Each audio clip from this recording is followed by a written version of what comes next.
Welcome back to the channel. Today we are diving into the world of the Soviet soldier.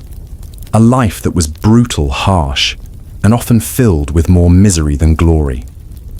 Over the next chapters, we are going to explore what daily life looked like for them, how they lived in cramped barracks, how they marched for miles on empty stomachs, and how they faced brutal discipline from their own commanders. We will uncover their food, their uniforms, their sleep, their training, and of course the constant fear of both the enemy and their own officers.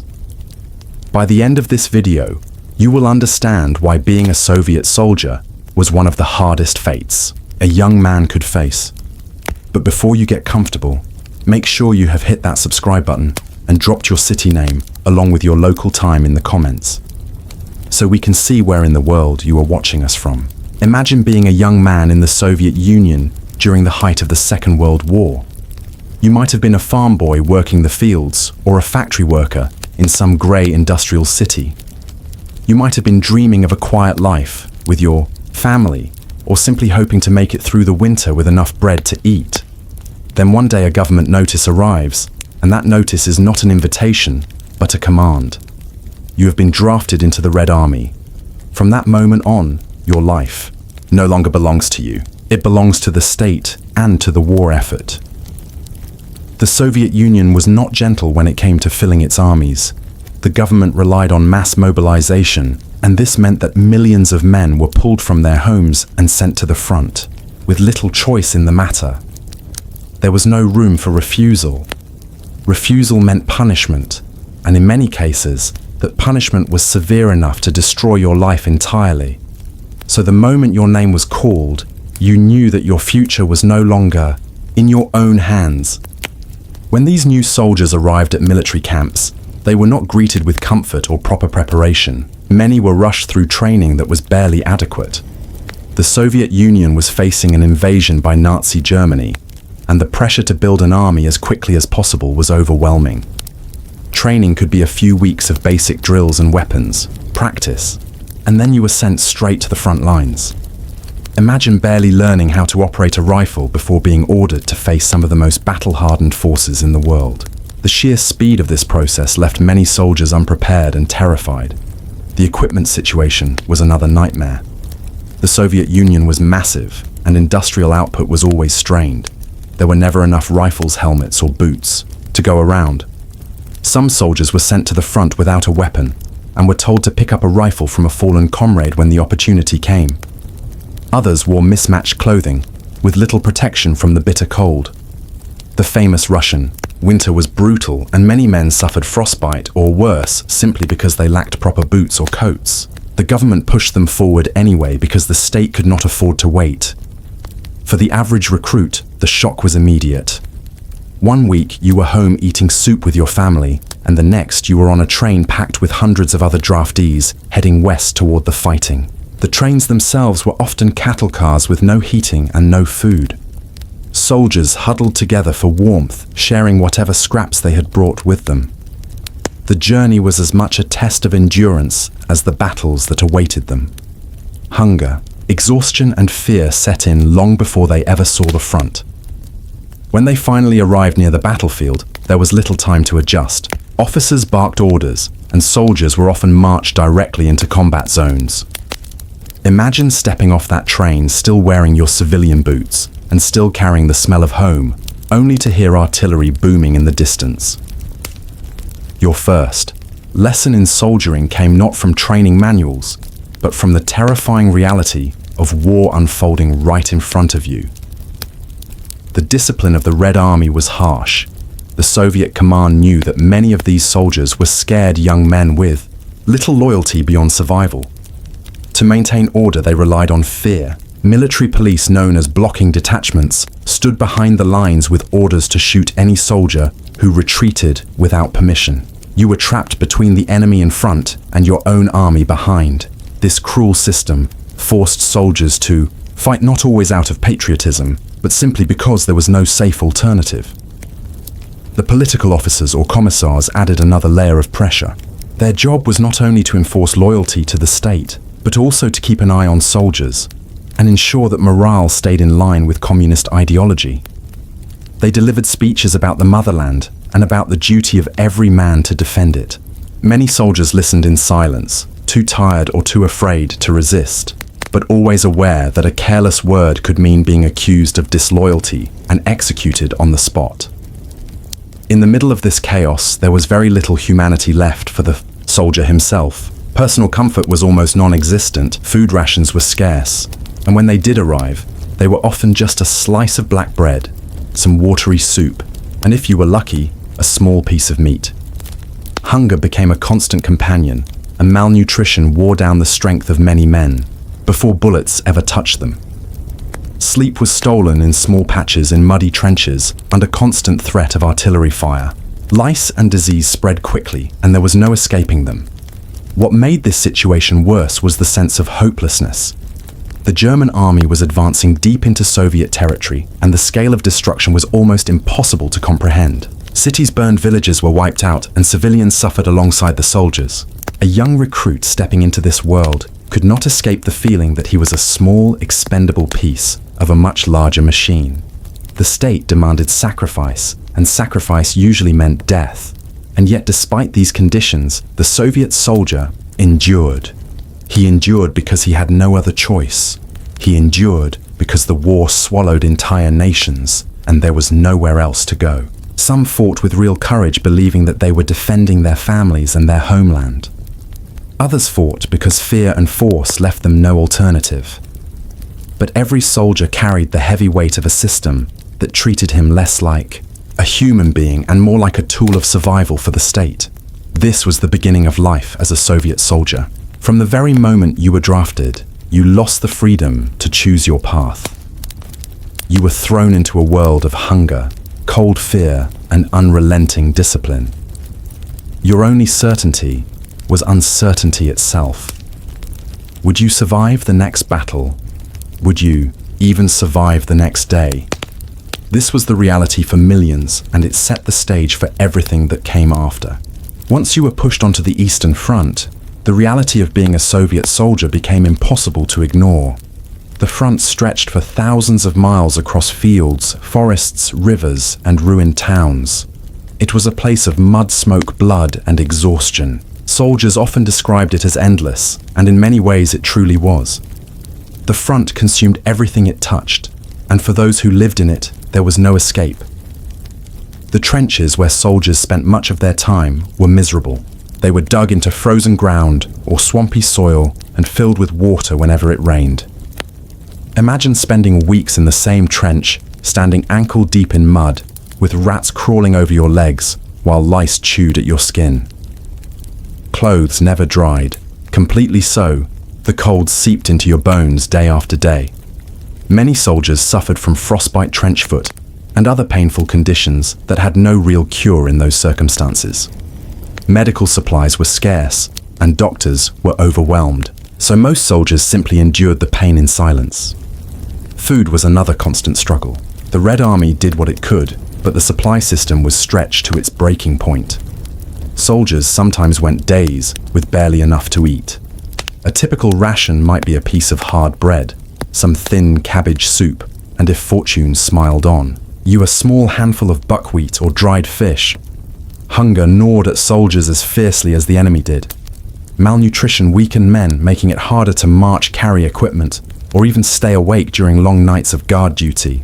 Stolen scraps of food from nearby villages often became the difference between life and starvation. Combat itself was brutal beyond imagination. The German army brought tanks, heavy artillery, and highly trained soldiers who knew how to exploit every weakness. Soviet soldiers were often thrown into attacks with little more than rifles and grenades. When the order came to advance, you climbed out of your trench and charged across open ground while machine guns rattled and shells exploded around you.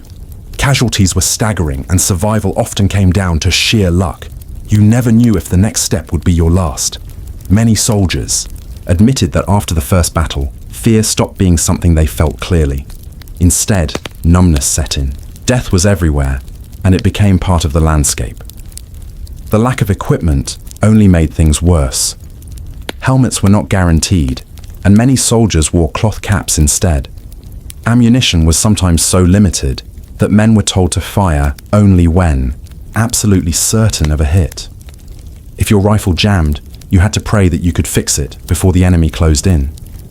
If you ran out of bullets, you were expected to pick up weapons from the dead, whether friend or foe. The value of a fallen comrade was often measured not in grief, but in whether his rifle still worked. But the danger did not only come from the enemy.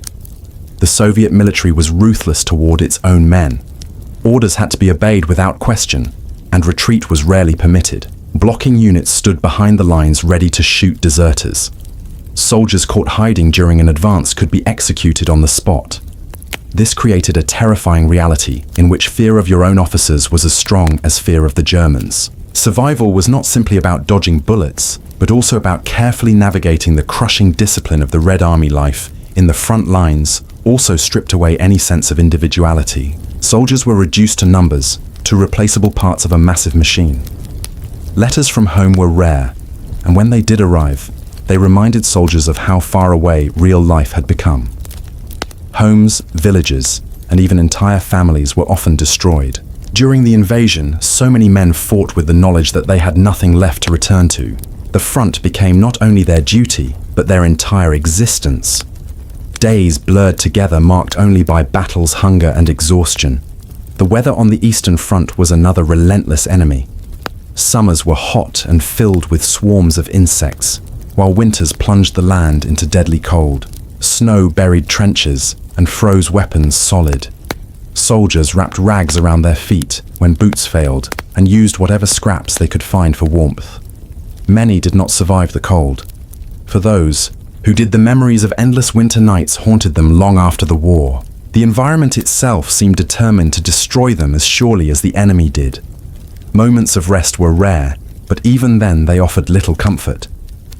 A pause in fighting might mean huddling in a dugout made of logs and earth trying to light a small fire without drawing attention from enemy aircraft. Sleep was shallow and filled with the sound of distant artillery. Dreams were often worse than waking reality, filled with visions of dead comrades and the constant fear of what tomorrow would bring. Any small comfort, such as a cigarette, a sip of vodka, or a song whispered among friends, became precious beyond words. These tiny fragments of humanity were the only relief in an otherwise unending nightmare. The psychological strain was crushing. Imagine living for months or years with death as your closest companion. Every day could be your last, and the randomness of survival drove many men to despair. Some tried to cling to ideology, believing the propaganda that promised glory and victory. Others simply fought because there was no choice left. A few collapsed under the weight of fear and exhaustion, their minds breaking before their bodies did. But in the Soviet system, weakness was rarely tolerated, and those who could not continue were often discarded like broken tools. Camaraderie became a lifeline. Soldiers who shared rations, built fires together, or carried each other across battlefields formed bonds stronger than anything they had known before. In a world where everything else was stripped away, friendship became the only thing that reminded you of being human. Many soldiers later said that they fought not for Stalin or for the state, but for the men standing beside them. In that sense, survival was not just personal, but collective. Each man depended on the others, and that bond was the only thing that could make the horror bearable.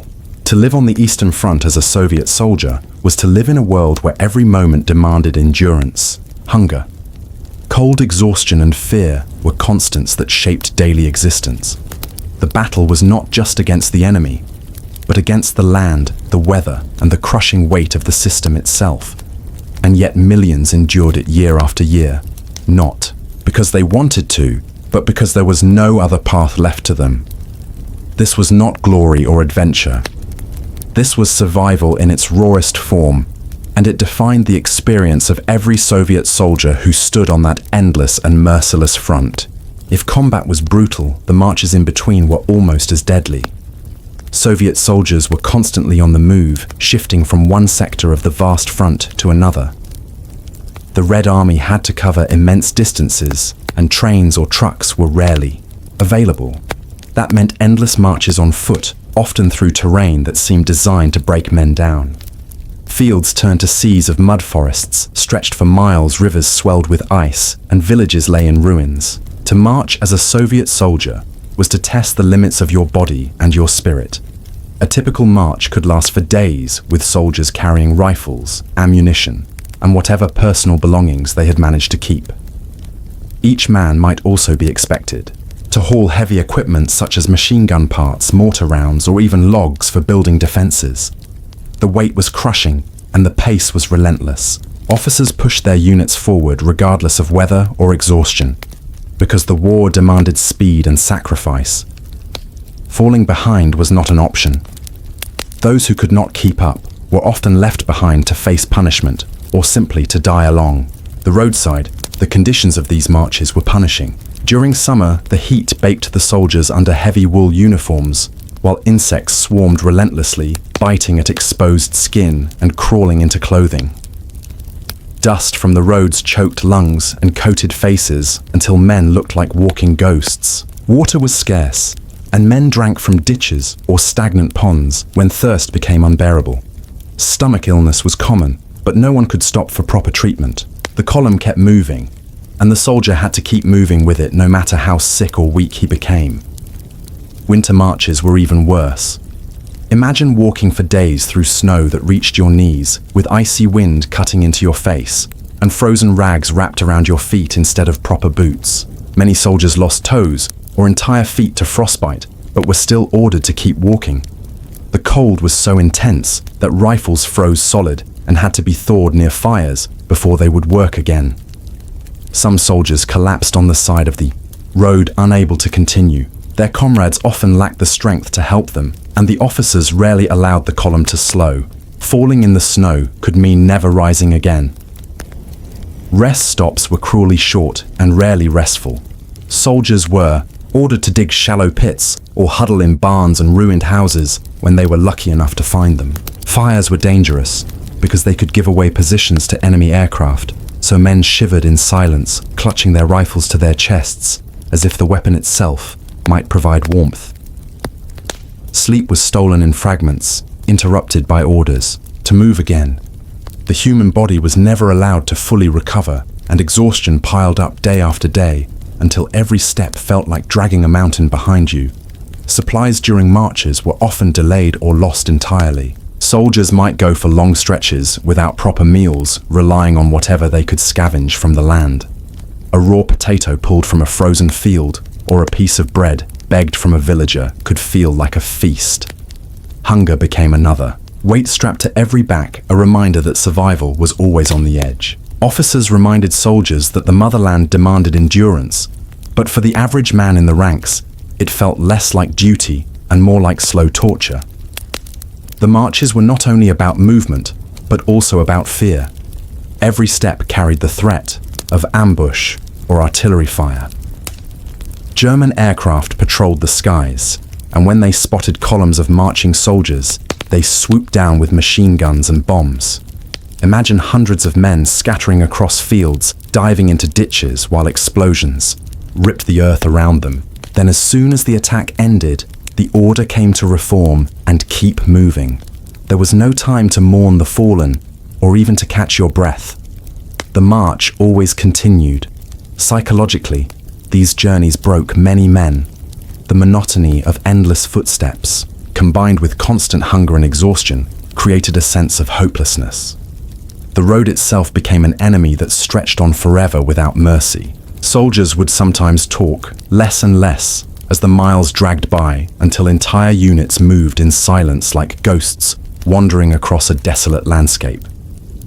When words did come, they were often curses or whispered prayers. Some men clung to songs or tried to remember stories from home, but more often than not, silence swallowed everything. Friendship once again became the only lifeline.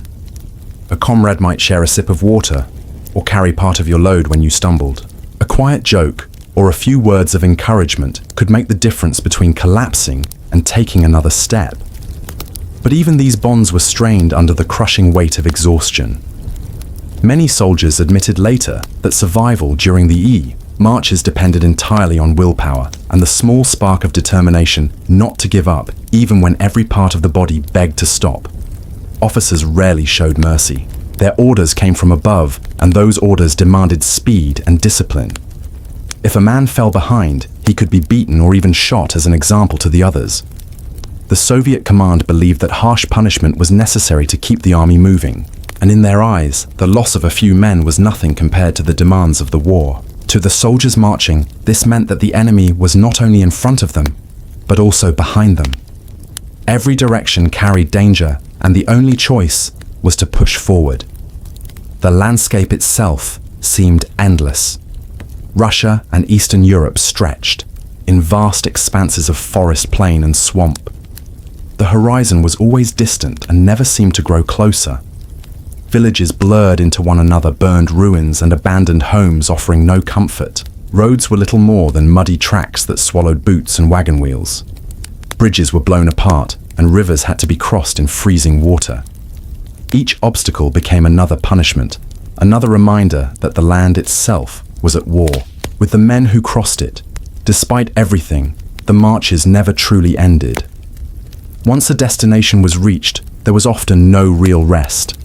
Soldiers were ordered to dig trenches, build defenses, or prepare for the next attack. The cycle repeated itself again and again. March, fight, dig, march again.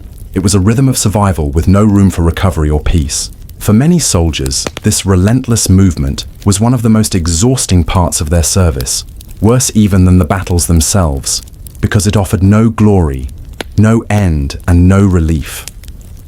The memory of those marches haunted soldiers long after the war. Veterans described them not as journeys, but as ordeals. They remembered the cold that never lifted, the hunger that never eased, and the footsteps that never seemed to stop. For some, the sound of boots on frozen ground remained in their minds for the rest of their lives, a reminder of the endless suffering that defined their years as Soviet soldiers. The marches were not just a way to move armies. They were another battlefield, one that tested endurance just as much as bullets and shells did. To be a Soviet soldier meant not only to fight in trenches and face the enemy, but also to endure these endless, grueling marches that broke down the body and the spirit. Survival meant taking one more step when you thought you could not. It meant clinging to comrades when strength failed, and it meant accepting that the road was as merciless as the battlefield itself. This was the true burden of the Soviet march, an ordeal without pause that shaped the lives and memories of millions who lived through it. If the marches drained the body, then the battles themselves crushed the soul. On the Eastern Front, Soviet soldiers were asked to do the impossible again and again. They were ordered to hold the line against a powerful enemy that had already swept across Europe with terrifying speed. The Germans brought tanks, armored vehicles, dive bombers, and artillery that thundered like storms across the fields. To face such a force with nothing but a rifle and thin clothing was a nightmare few could have imagined until they lived it themselves. Defensive battles were some of the most punishing. Soldiers dug trenches in frozen ground or fortified rubble, in ruined towns, and were told to hold no matter the cost. The Germans attacked with waves of armor and planes that darkened the sky, while Soviet soldiers crouched in muddy holes, clutching rifles that sometimes jammed in the cold. Artillery shells ripped apart the earth, and men were buried alive in collapsing trenches. Yet orders came down from commanders that no step backward was permitted. To retreat without command was to risk being shot by your own side. Survival meant standing in place even as the enemy closed in with overwhelming firepower. The famous Soviet order known as "not a step back" turned the front lines into a cage. Soldiers had nowhere to go but forward, or to die where they stood. Behind them, blocking detachments waited ready to shoot any man who fled. In front of them, the German war machine roared forward with steel and fire. Caught in this trap, soldiers fought not only out of duty but out of pure necessity. The choice was death from the enemy or death from your own officers. That reality burned away illusions of heroism and left only raw survival. The weapons available to ordinary Soviet soldiers were often outdated or scarce. The Mosin Nagant rifle was sturdy but slow, and sometimes a soldier had to share it with another man. Submachine guns and machine guns were distributed in small numbers, while German troops often had better firepower. Tanks like the T-34 were powerful symbols, but not every unit received their support. More often, soldiers relied on grenades or even Molotov cocktails, bottles of fuel lit with rags and thrown against enemy armor. Facing a tank with nothing but a burning bottle required courage beyond reason, yet thousands of men were ordered to do exactly that. Artillery duels shattered the ground day after day. Explosions threw men into the air, buried them under dirt, and filled the air with smoke so thick that you could not see your own hand. Hearing was destroyed by the constant thunder, and nerves were shredded by the knowledge that any shell might land in your trench. Some men froze in terror, unable to move, while others carried on mechanically like machines. The strain of constant bombardment broke many minds, and yet the Red Army demanded endurance with no pause for recovery. Hand-to-hand fighting was common when lines collapsed. Bayonets, knives, entrenching tools, even bare fists became weapons when ammunition ran out. In ruined cities such as Stalingrad, soldiers fought room to room, building to building in a brutal struggle where every wall was a battleground. Smoke dust and screams filled the air while rubble shifted under every step. Victory was measured not in miles gained, but in surviving one more street corner. The city itself became a graveyard of both armies, and Soviet soldiers bore the brunt of that nightmare. The casualties were staggering. Entire units could be wiped out in a single assault. New recruits replaced them almost immediately, sometimes arriving with no training beyond how to load a rifle. The cycle of death and replacement continued without pause. For the individual soldier, this meant that the faces around him changed constantly. Comrades he had marched and eaten with yesterday might be gone today, replaced by strangers who would likely vanish tomorrow. Death became so common that grief dulled into numbness. Soldiers buried comrades quickly if they had time, and if they did not, the dead were left where they fell. There was no space for mourning in the middle of constant battle. Medical care was minimal. Field hospitals were overwhelmed and supplies were scarce. Wounded men were often left untreated for hours or days as battles raged. Infections spread quickly in filthy trenches, and many who might have survived with proper care instead died slowly of disease. Those who lived often returned to the front with missing limbs or permanent scars. To be wounded was not a ticket home, but another round of suffering before being thrown back into the fire. Soldiers knew that a serious injury could be worse than death because it meant endless pain without relief. The psychological pressure of living in such conditions was immense. Soldiers learned to hide their fear because showing weakness could invite punishment or destroy the fragile morale of their comrades. But inside, every man carried terror. Each night they wondered if they would live to see the morning. Each morning, they wondered if they would live to see the evening. Dreams of home turned into painful reminders of a life that seemed impossibly far away. Some clung to letters or photographs as anchors of sanity, but even those small treasures were often lost in the chaos of war propaganda, tried to fill the void with promises of glory and honor. Posters and speeches declared that every Soviet soldier was a hero defending the motherland, but the reality in the trenches rarely matched those words. Soldiers knew they were treated as expendable and that their lives were traded cheaply for ground that might be lost again the next day. The slogans of victory meant little when hunger, cold, and fear pressed against them constantly.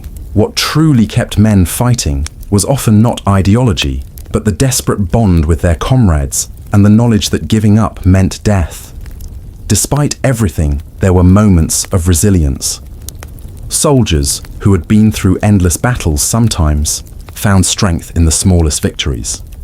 Driving back an attack, holding a position through the night, or simply surviving became triumphs worth celebrating. A single cigarette passed between friends, or a song whispered in the dark, could lift spirits more than any speech from a commissar. In those fragile moments, humanity returned, even if only briefly. They reminded men that they were still alive, still capable of feeling something beyond the endless grind of war. The cruelty of facing death day after day left scars that never healed. Many veterans carried memories of the front for the rest of their lives. The faces of fallen comrades, the roar of artillery, the endless cold and hunger remained etched into their minds. For some, the war never truly ended. The front lived on in their nightmares long after the guns fell silent.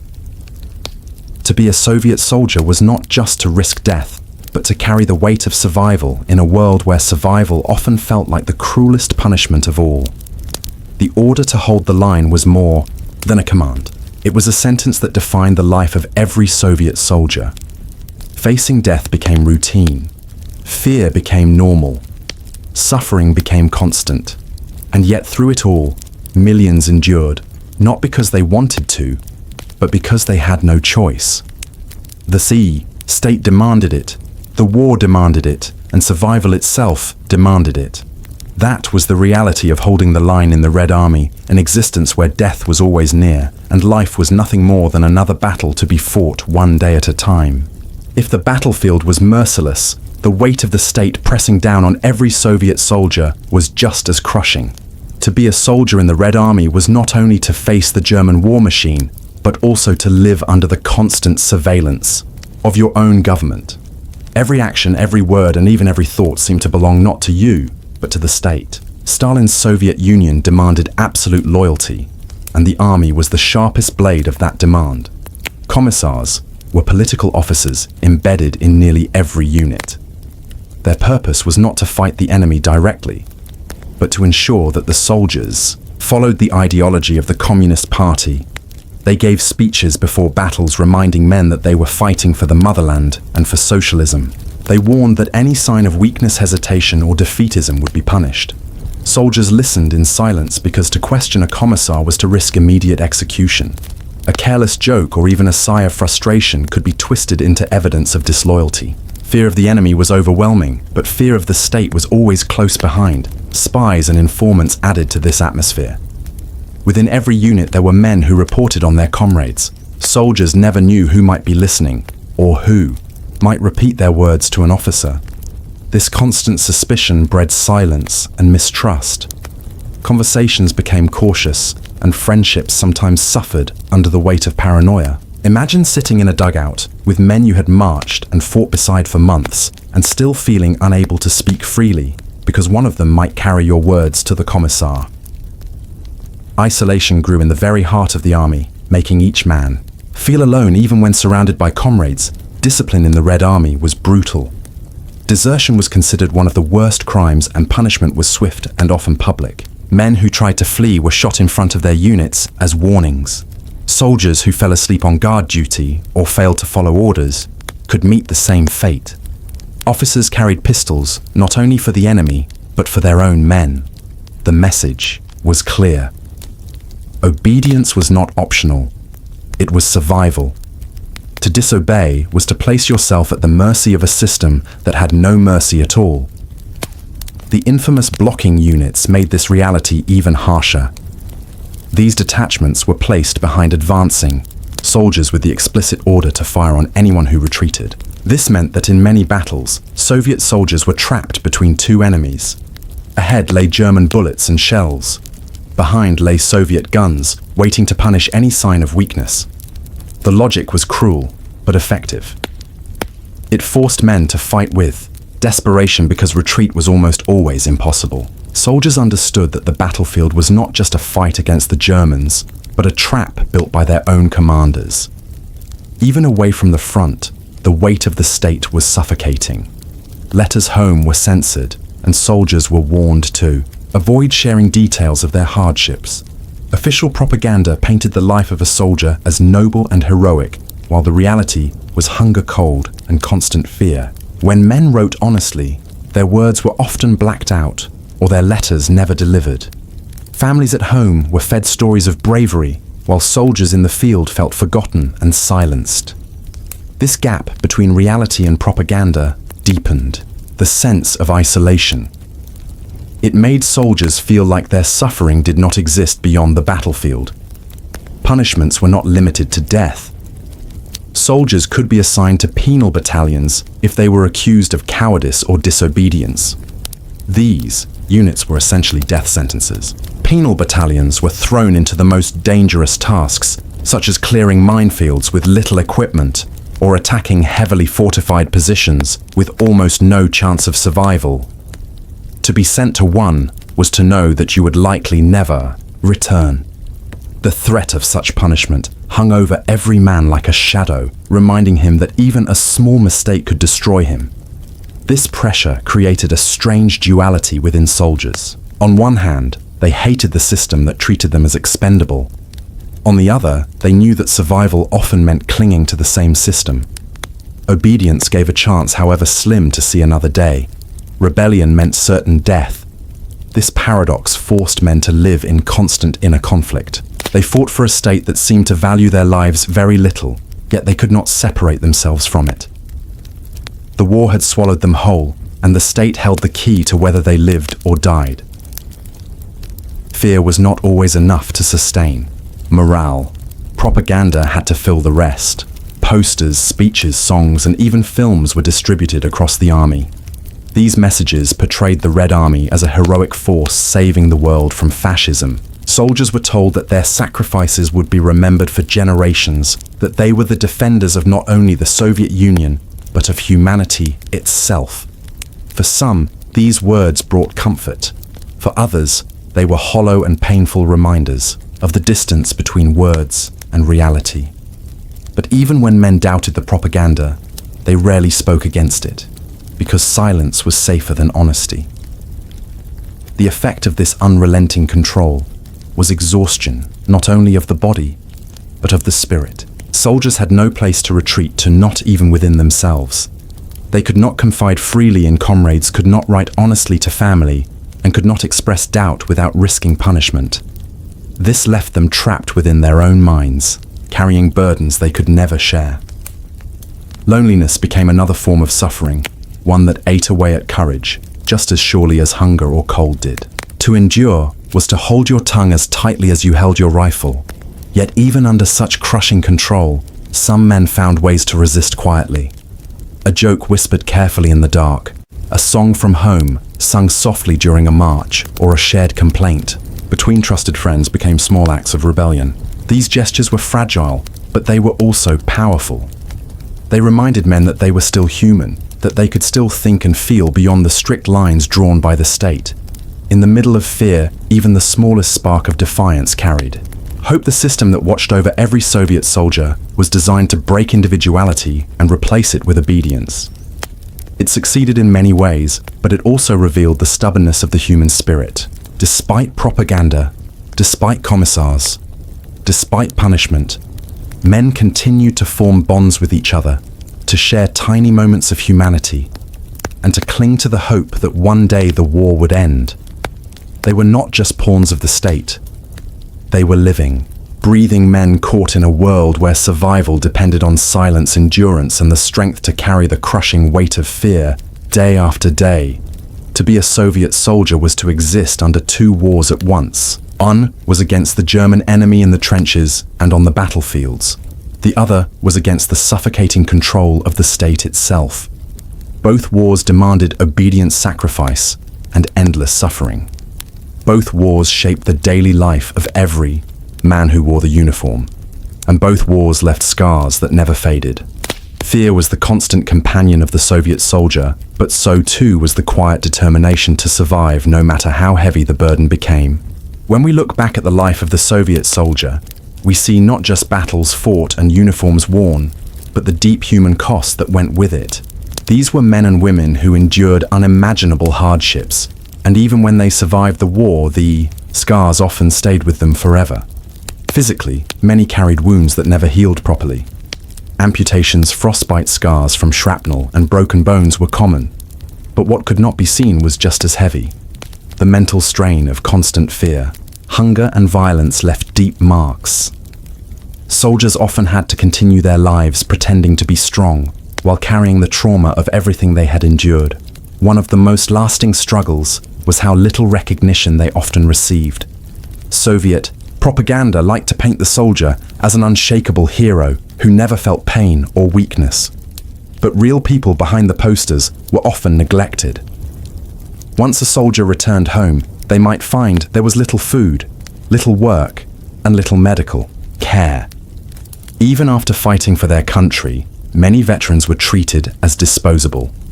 Their sacrifices were used for political stories, but their personal suffering was rarely addressed.